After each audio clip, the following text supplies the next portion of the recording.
বন্ধুরা, আজ তৈরি করব চাল কুমড়ো পাতার বড়া। তার জন্য চাল কুমড়ো পাতাগুলোকে ভালো করে ধুয়ে কুচিয়ে লবণ মাখিয়ে কিছুক্ষণের জন্য রেখে দিতে হবে।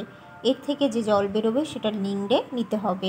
আর এই রেসিপিটি তৈরি করার জন্য আমি পেঁয়াজ, কাঁচা লঙ্কার কুচি আর এর সঙ্গেই অল্প পরিমাণ চিনি আর পরিমাণ মতন লবণ হলুদ দিয়েছি। এর সঙ্গে বেসন, চালের গুঁড়ো আর কাঁচা মশলা হিসেবে জিরে, আদা, শুকনো লঙ্কা বেটে দিয়েছি।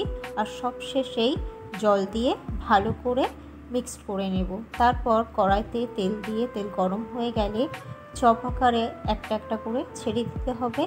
তারপর খুন্তির সাহায্যে আস্তে আস্তে দু পিঠ ভালো করে ভেজে নিতে হবে। এইভাবে কিন্তু তোমরা সন্ধ্যের খাবার বা সকালেও টিফিন হিসেবে খেতে পারো চাল কুমড়ো পাতার বড়া। খুবই ভালো লাগবে খেতে বন্ধুরা। তোমরা কিন্তু একবার বাড়িতে ট্রাই করে খেতে পারো। বন্ধুরা, আমার ভিডিওটি ভালো লাগলে অবশ্যই লাইক, কমেন্ট, শেয়ার করবে। সবাইকে ধন্যবাদ।